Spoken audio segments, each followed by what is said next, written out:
coding each of the atrocities. Here is my index. Each of the orange tabs are genocide. He's about to talk about atrocities and things that are evil, but he has no definition of what is good and what is evil except his own private emotions about what feels good or what doesn't feel good for him. But then if I said, what about my feelings? My feelings say this. This is what makes me feel good. This is what I think's right. How can you disagree with me? Everybody has their own favorite flavor of ice cream. Nothing is objective. Okay, there's something called objective morality and subjective morality. Subjective morality just means like I like ice cream, chocolate ice cream, you like vanilla ice cream. He likes Rocky Road, he likes this. No one's really right. It's just about what you like, right? But objective morality is like, what do we give to somebody that's insulin, insignificant, or someone with diabetes? What do you do for them? Do you give them vitamin C or do you give them insulin? There's only one correct answer. It's always insulin. But he's about to condemn God with his own standard of morality that I just disagree with. So I don't think it's evil. I don't think it's evil to do any of those things. Prove to me it's evil. Well, I don't like it. Okay. Well, society, a bunch of people. So is it just the masses on what we agree on? Because then if everyone on earth agrees that evil is good and good is evil, then what? But let's just hear him out. And That happen. So let's test it out and flip to a random orange tab. Let's do this one, kind of right in the middle here. 2 Samuel 24:15. So the Lord sent a plague upon Israel that morning, and it lasted for 3 days. A total of 70,000 people died throughout the nation, from Dan in the north to Beersheba in the south. One more. but I kind of like that because at least like usually I always say like God's just for Israel and he's just taking out all of Israel's enemies. But if you're out here doing evil, child sacrifice, this, and that, you're gonna get punished, right? Same thing for the non-Israelites as the Israelites, right? You're gonna get punished. So yes, 70,000 got diseases and wiped out. We'd have to look at the context specifically, but at the end of the day, it's still the same logic of if God creates human beings, right? What right do you have to say what somebody can do with their possessions, right?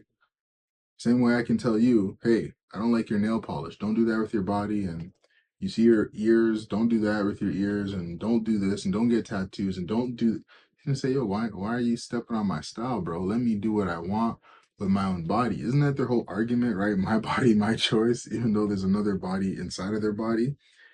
But then as soon as God's like, okay, I created the Israelites, I blessed them, I have this covenant with them. You go against the covenant, here's the punishment now. God, you're evil. But also, God, why is there so much evil in the world? Why won't you do anything about it? God acts. God, why are you doing something about the evil in the world? It's really schizophrenic if you think about it. More. Let's do this one. This little guy right kind of here, also towards the middle. Isaiah 37:36. That night the angel of the Lord went out to the Assyrian camp and killed 185,000 Assyrian soldiers.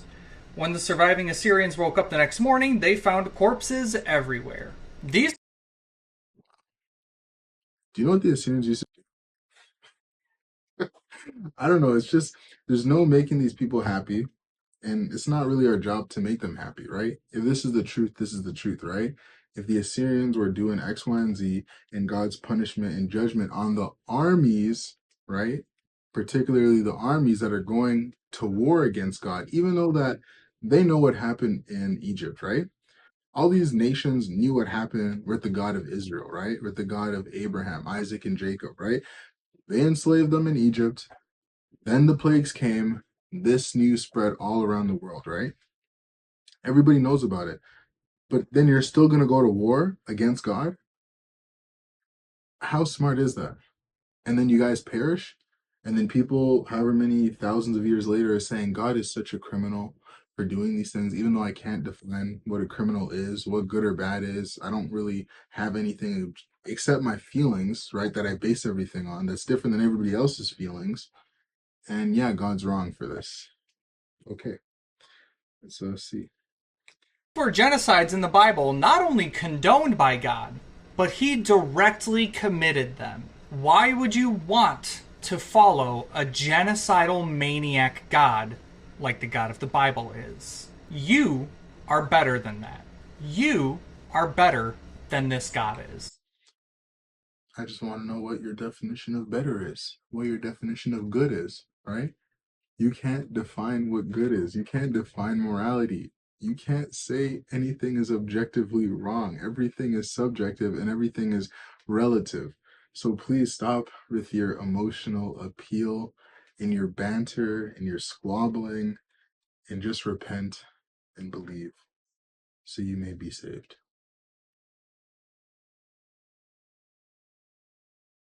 3 reasons, among many, that I am an atheist. Have you ever noticed that most people are the religion of their parents? You'd think that if there was one super Most people grow up in households where there's ideas. Wait, then that means atheism can't be. Most atheists, right? They could like have parents that were atheists, and then the parents teach them atheism, and then they're atheists, and then like atheism can't be true because like you taught your kid atheism, and I only really believe in atheism if you just came upon it random. So smart, girl. Let's go. obvious religion, then everyone would have converted to that by now. Just like the angels in heaven, right? When they rebelled and when Satan rebelled, it's because they had all the information, right? The Bible says demons believe that God exists. So what? They're still going to hell, right? It's not about just belief and just having a conscious awareness that there is a God who made you and is going to judge you. No, that's not enough, right? What is your relationship to God now? Are you following his will, or as a free willed creature, do you go against his will? That's the point. So no, it's not obvious that everyone's just going to join. It actually says the opposite. It says that the road is narrow, right? And few find it because most people want to just live life the way they want to. Who wants to have a master over them telling them how they should live life when you can just live based on your feelings and live in the now? It seems actually pretty, appealing to a lot of people to live by their own standards, be their own God, like Satan did. But instead, most people are the religion that their parents are affiliated with. If there is a God, then he must be. And then also a lot of people convert, right? Muslims convert to Christianity, Christians convert. People can convert after you reach a certain age. You're not living in your parents' house anymore. You can kind of do whatever you want. There's like a lot of Christians that lose their faith, right? And become atheists. So I don't really understand your point, or it's just not that good of a point. A really horrible person. It's not uncommon to hear believers say, "Oh, God, save my baby." But again, with the like language of morality, horrible, good, bad, evil. What do you mean by that? Everyone can have their own standard. Everyone can have their own beliefs about what is good and what is bad. What makes you more right than me, right? There is no objective morality. Who are you to say these things, that something is good or bad? I think it's actually good. You think it's actually bad. Who is right and how do we find out? We can't unless there's a transcendent good that's eternal, that made all of us, that can actually be the standard of goodness. But let's continue watching. A miracle, even though that same God is completely ignoring all of the babies dying in extreme poverty across the world. It seems to me like God favors those who already live in affluent societies who have access to great medical care. But if you bring this up to believers, they'll say some nonsense about how God has to test some people. She kind of sounds like Job's friends when Job went through his trial. And Job's friends were like, this is happening because you're good. This is happening because you're bad. This is happening because this is happening because that. In reality, wise or evil is the hardest question for everyone to answer. And it's not just Christians that have to answer it. Atheists have to answer it as well, but they just don't have an answer. So it's not really any better on their side. But why does God allow good things to happen here, bad things to happen there? The ultimate reason is we don't know why. But one thing that we do know for sure is that God is not apart from our suffering, right? If God came to earth and he lived as a king and never went through any suffering, then yeah, she would have a point because look at God, he's not even participating in the cruelness and the evilness and the horribleness that we have here on earth. But no, in Christianity, what do we see? We see God come in as a humble servant, taking on all of the sins of the world and dying and being tortured and dying a horrific death and having all the sins of the world placed upon him. So whatever we can say about suffering, we can't say that God is far from it, but God is actually right in the middle of it. And yeah, we don't know why every bad thing happens, but we trust that there's a greater plan, that he knows what he's doing. We trust that he knows what he's doing. And also, death isn't the final door, right? We don't believe that as Christians. We believe that there is life after death. And then there's going to be an ultimate reconciliation of everything, where all those things that did happen that were bad, people will get punished for it, right? People that, committed mass horrific bad things and then they commit suicide, what ultimate justice do they have? None, if you believe in atheism. But in Christianity, we believe that there is ultimate justice, that there is going to be a time where everyone's going to have to, give a reason and an explanation for everything they did in their life. So there is ultimate justice, at least in our worldview. Also, just no evidence that God exists. And sure, I've heard tons of I love when atheists say there is no evidence, but then you show them evidence and they say your evidence isn't evidence. So, like this, for example, the universe came into being, right? Atheists say, well, it came from nothing. Nothing created everything. Okay, and then Christians are like, that doesn't make sense, right? Or not even just Christians. Anybody with a thinking mind, if you see a house, you don't just say to yourself, man, that house just appeared by itself out of nothing. Nothing made that house. There was no intelligence behind it. It just got all those windows and all these bricks and the plumbing and the electrical work and everything just came into being from this house by accident, by chance, from nothing. That's your evidence for atheism. And then the Christian or the theist can just say, well, everywhere in the world we see when there's a cause, there's an effect, right? When there's a building, there's a builder, right? When there's this, there's a that. There's something that precedes that thing, right? That is immaterial, spaceless, timeless, intelligent, personal, because we can tell by we all have oxygen here. Gravity's perfect. The sun's just far enough away.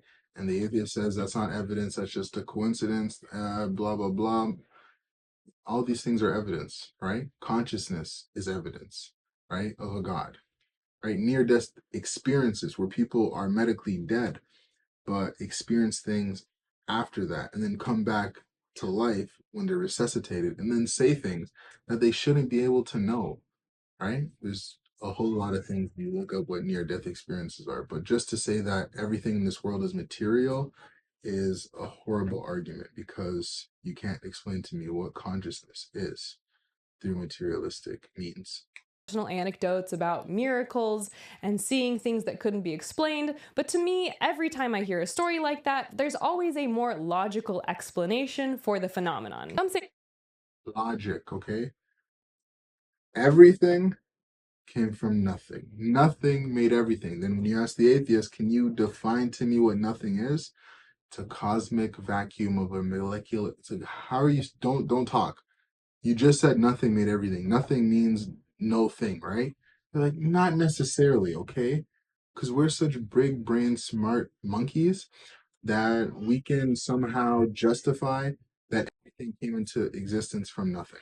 Even though we can't ever see it, we don't know it, we've never seen everything come from nothing, but that's what happened. You just need to have blind faith, okay? Because you weren't there at the Big Bang, right? You weren't there at the beginning of the universe, but you believe it. But there's enough evidence there for you to believe it. Make it make sense. the human body is evidence that God exists, but it's riddled with design issues. We get addicted easily, our eyes are too weak, we need surgery constantly, and before modern medicine, women died in childbirth all the time. So it's almost like there was a fall, and then the good world that God created went wrong and things went bad. Only if there was a religion that kind of had that, teaching in it. I'll just ask our audience a question, first of all, if you'd raise your hands. How many of you believe in God? Okay, a forest of hands. So, Richard Dawkins, these people are deluded. Every single one of them. Well, I fear that's right, yes.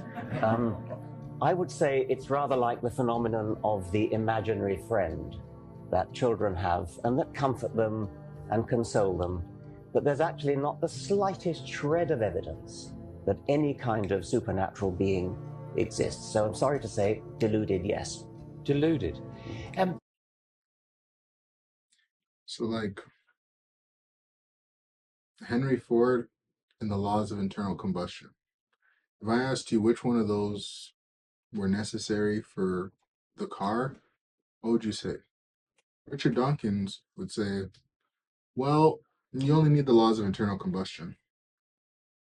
And he would be wrong, because the laws of internal combustion you do need, but you still need the personal agent, Henry Ford, to come up with an idea of a car and to put this law into effect in his vehicle for us to have a car, right? You need both, right?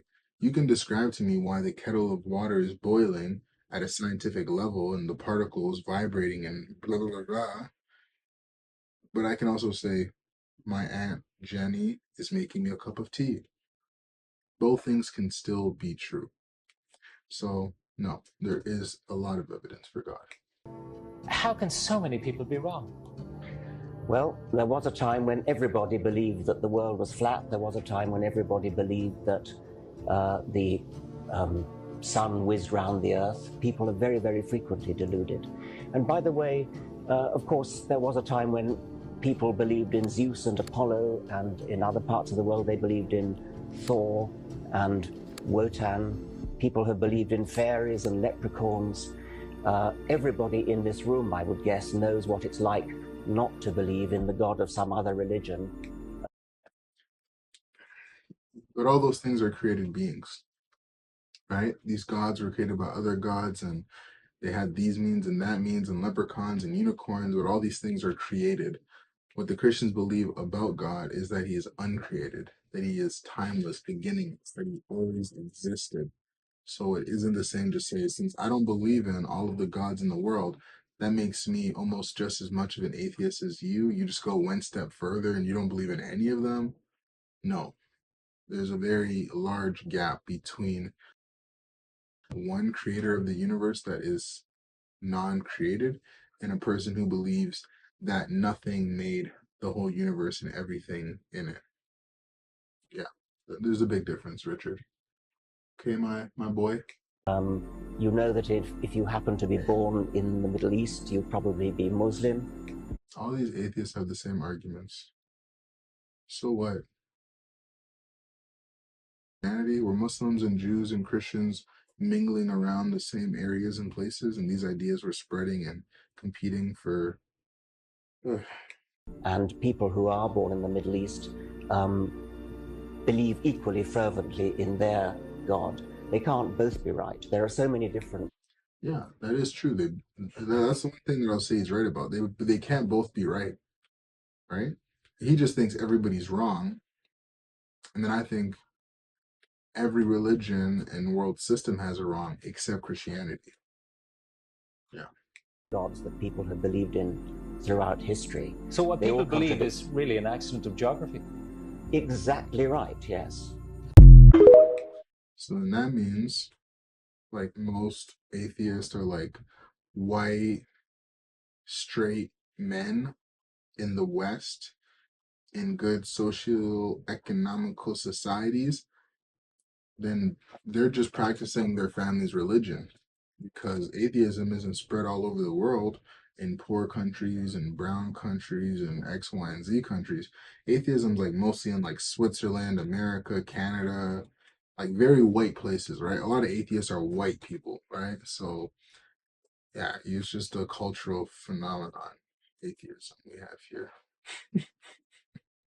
Their own logic destroys their arguments. Genuine question. If you are not religious, if you don't believe in God, if you're not a Christian, can you tell me why?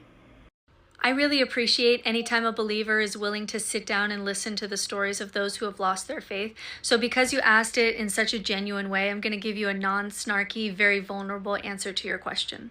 So, like you, I was raised in church. I took my beliefs very seriously. I wanted to live the way that God would have me live. I ended up going to Christian theology school because I wanted to get closer to God and I wanted to understand the Bible more. And what happened in theology school So, Richard, you're wrong. You see, she was born in a Christian household, went to Christian seminary, and she still became an atheist. So, your argument's wrong. is that I lost my faith and I didn't choose to and I didn't want to. I had no desire to. It would really mess up my life. I was married to someone who was a believer. I was raising children as a believer.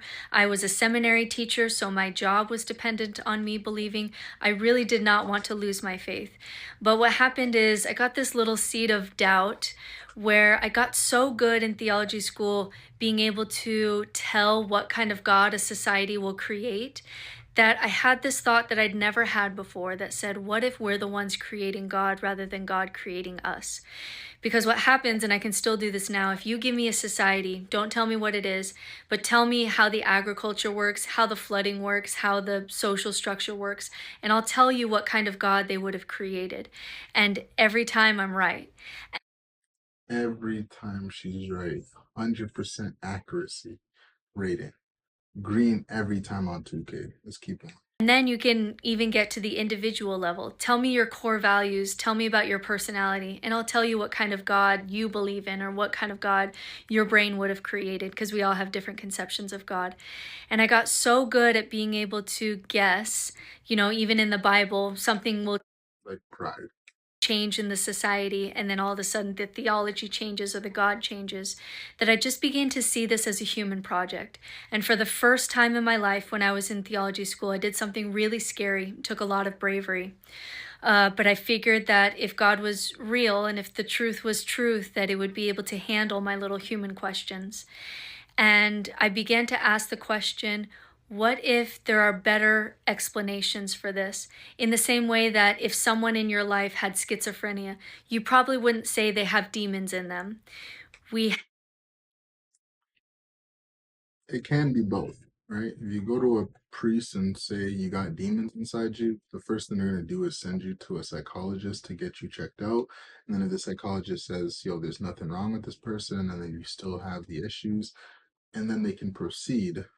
But to say that it can't also be a spiritual illness that is wrapped up with a physical illness like schizophrenia, you haven't proved that or shown that to be the case. Have a better explanation for that now. We say they have schizophrenia. And I started to look at that not just for mental illness, but and germ theory and things like that. But I started to look. Did these people ever research near-death experiences? Because they're like in medical journals, right? And it's peer-reviewed, so it's not like some religious thing. Near-death experiences are like actual phenomenon about consciousness existing and continuing even after your physical brain is brain dead, technically, for however long until they resuscitate you. I wonder. At religion from a human point of view, from a sociology point of view and a psychology point of view and an anthropology point of view. And what I found was this is an entirely human creation based on our human needs and our human fears. And once I put on that lens, which I didn't want to, because again, I didn't want to lose my faith, I had to admit to myself that the secular reasons for the way the world works and the way people are and the way we do what we do and the reasons behind religion were better reasons. They were better. Nothing. Everything came from nothing. Always just remember that when atheists are trying to be like super smart and intelligent and like logical, they're like Bible's full of nonsense. The story of Noah and the ark, this is too ridiculous, that's too ridiculous. Just always remember these people believe that the earth we're on, the human beings on it, the animals on it, the sun, the universe, everything in the visible universe, everything we can see came from nothing. Nothing is the creator of everything. Nothing is their God. Just remember that. Okay, continue. Made more sense. Made more sense. And when it was time to write my dissertation, I had to admit to myself that I no longer believed in God, but I had learned a lot about human nature in the process, because religion is one of the best places to learn about what humans desire and the best and most beautiful things about human nature, but also our greatest fears. And once you have that bravery to actually look at spiritual experience, religion, scapegoating, superstition, all the things that we do in religion, ritual, awe, transcendence, if you look at things from the side of science, from the side of secularism, to see how they Science. Science does not tell you anything. Scientists do. There are scientists that are Christian. There's John Lennox. There's Myers. There's so many people. Like, even, this is beautiful. The scientific revolution. Where did it start? Christian Europe. From who? Christians. Isaac Newton, Christian. Bacon, Christian. All these guys that believed in a God that had rational minds, and then they thought that, hey, we can think God's thoughts after him, right? Came from Christians. It didn't come from the Buddhists or the atheists. Were atheists during the scientific revolution, where we were coming up with all of these things that they use and now try to culturally appropriate. No, it was Christians that came up with the scientific revolution, and you got to thank a lot of Christians for that. Even though you're like, they're backwards, they're in the dark ages, they can't do these things in science, but somehow we're going to use all of their, scientific, you know, knowledge, because they believed that there was an intelligent creator that created the universe, and then they could figure out all the secrets. And it was even like worship. But an atheist would have been there and they're like, how can we study this, man? Nothing made it and nothing made us, and it's nothing. It's nothing, man. explain it, or to see how it makes sense, it's going to be a better explanation than whatever explanation is in the Bible or in Christianity. It just makes more sense. And it's also more moral to take full More moral. Why do they use such moral language when these people don't have a justification? I'm not saying that these people can't be moral. Anybody can be moral. But if I ask you, why are you moral? Why do you think it's not okay to execute old ladies for fun? You're going to say, because I don't think you should. I don't like it. It's not nice. But if I say, I like it, I think it's nice, where does the disagreement go? Where does the debate go? And then it's going to be about harm. But then who says harm is the objective? Who it's just might makes right at the end of the day. If you don't have God to be your objective moral standard, then you can't justify why things are good or bad or moral or evil or anything. responsibility for your moral actions and try to live a good life with no thought of Good life. Just take down every time they use this moral language as an atheist, because you don't have an objective moral standard. Sorry, you can't use it. You're stealing from God to argue against God. You can't use morality. reward than to put your moral sins onto someone else, to throw goats or virgins or gods into volcanoes in order to appease angry and jealous gods. It's much more moral to live a good life because it's a good thing to be a good person, just for the sake of you knowing what it's like to suffer. So because it felt more good. But then imagine, like, my village is like starving and there's another village over there, and we don't want to starve because we know what it feels like to starve, and then we all make a plan to go to that village and steal all their food, and then they're gonna die because we stole all their food, but now we live, right? Is that the moral thing to do? Right? Who makes up morality? Who says what is right and what is wrong? Just because I don't like suffering, that doesn't mean that I can't make somebody else suffer, right? That doesn't mean I can't say, yo, my group has to be on top of their group, and I want us to be better. But she said the thing about suffering. Like, I wonder if I was talking to her and I said, like, do you believe war is always going to be a thing on Earth? Right?